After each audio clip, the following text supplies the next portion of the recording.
Assalamualaikum warahmatullahi wabarakatuh. Apa kabarnya adik-adik? Jumpa lagi dengan Kak Meta hari ini. Hari ini Kak Meta masih mau berkisah tentang Abu Bakar As-Siddiq. Bagaimana kisahnya kali ini?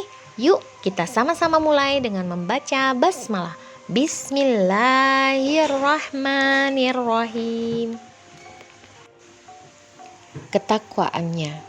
Selesai sholat subuh, Rasulullah Shallallahu Alaihi Wasallam menghadap ke arah para sahabatnya. Beliau kemudian bertanya, "Siapakah di antara kalian yang berpuasa hari ini?" Mendapat pertanyaan seperti itu, para sahabat saling memandang. Memecah kesunyian, Umar menjawab, "Wahai Rasulullah, aku tidak berniat puasa tadi malam, maka pagi ini aku pun berbuka. Semalam aku sempat berniat untuk berpuasa, maka pagi ini aku pun meneruskan berpuasa." Abu Bakar turut menyampaikan jawabannya. Rasulullah Shallallahu Alaihi Wasallam tersenyum. Kemudian beliau kembali bertanya, "Apakah ada di antara kalian yang hari ini sudah menjenguk orang sakit?" Aku mendapat kabar bahwa saudaraku Abdurrahman bin Auf sedang sakit. Sebelum kesini, aku sempatkan untuk mampir ke rumahnya demi mengetahui kondisinya. Kali ini Abu Bakar menjawab terlebih dahulu dibanding yang lain. Tidak berhenti di situ, Rasulullah Shallallahu Alaihi Wasallam kembali bertanya, "Siapa di antara kalian yang telah memberi makan orang miskin?" "Kami baru saja sholat, wahai Rasulullah. Kami belum pergi kemanapun," jawab Umar seolah tidak mau didahului Abu Bakar. Setelah Umar selesai menjawab, Abu Bakar kembali menyampaikan jawabannya. "Saat hendak masuk masjid ini, aku melihat ada pengemis yang sedang meminta-minta. Kebetulan ada sepotong roti di tengah Abdurrahman, putraku. Aku pun memintanya dan memberikannya kepada pengemis itu." "Bergembiralah engkau dengan jaminan syurga, wahai Abu Bakar," ujar Rasulullah Shallallahu Alaihi Wasallam seraya tetap tersenyum. Abu Bakar memang tidak pernah lengah dengan ibadah. Segala perbuatan dan perkataannya adalah bentuk ibadahnya kepada Allah Subhanahu wa Ta'ala.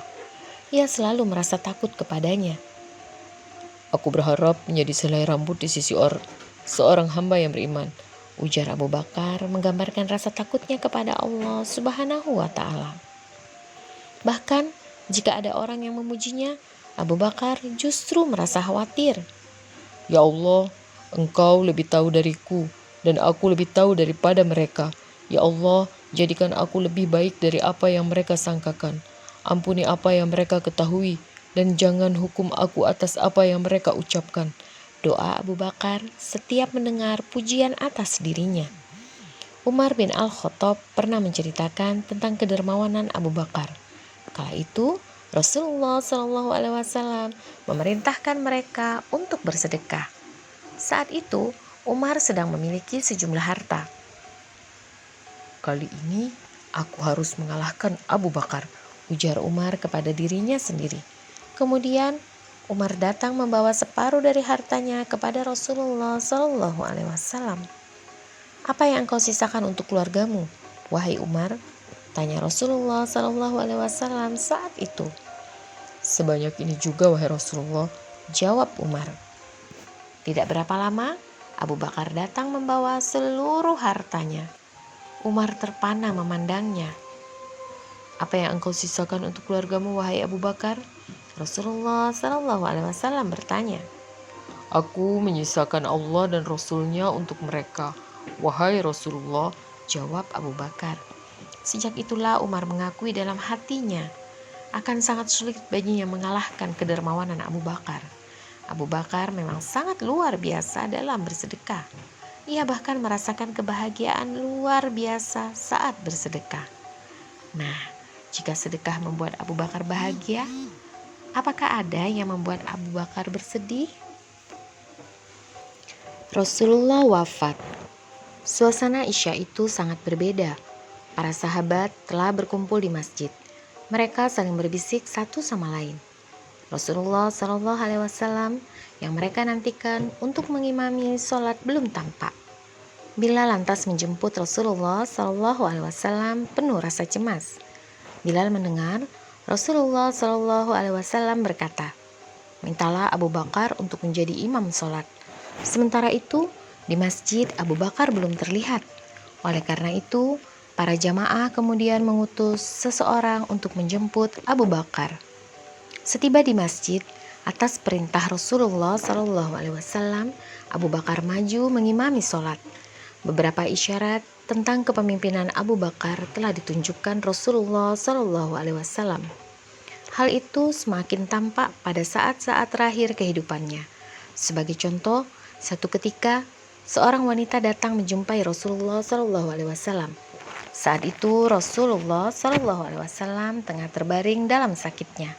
Si wanita itu bertanya, "Wahai Rasulullah, bagaimana jika aku datang dan tidak mendapati engkau di sini?"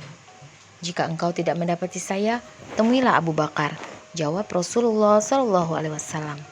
Pada saat lain, ketika kondisinya semakin lemah, Rasulullah SAW juga bersabda, "Tidak ada satupun pintu yang tersisa di masjid, melainkan akan tertutup kecuali pintu Abu Bakar." Ibunda Aisyah juga meriwayatkan bahwa saat kondisi sakit Rasulullah SAW semakin berat, beliau memanggil Abdurrahman bin Abu Bakar dan bersabda lirih, "Berikanlah pundakmu agar aku bisa menyampaikan suatu pesan untuk Abu Bakar, agar tidak ada persengketaan atasnya. Allah dan kaum mukminin tidak menginginkannya ada persengketaan atas Abu Bakar." Selang beberapa waktu setelah pesan itu disampaikan, Rasulullah SAW, sang manusia agung, menghadap Allah Subhanahu wa Ta'ala. Seluruh kaum Muslim hampir tidak mempercayai dan larut dalam kesedihan. Betapa dalam kesedihan Abu Bakar, air matanya mengalir, suaranya serak seraya mengucapkan, "Inna lillahi wa inna ilaihi rajiun." Abu Bakar termenung dalam di hadapan jasad Rasulullah SAW. Ia menguatkan diri, menyingkap kain penutup wajah sahabat yang teramat dicintainya itu. Ia menciumnya, sementara air matanya semakin deras tak tertahankan. "Demi zat yang jiwaku di tangannya, engkau telah wafat ya Rasulullah. Semoga Allah melimpahkan rahmatnya kepada engkau. Sungguh indahnya dirimu, baik ketika hidup maupun pada saat wafatmu." Abu Bakar benar-benar lirih.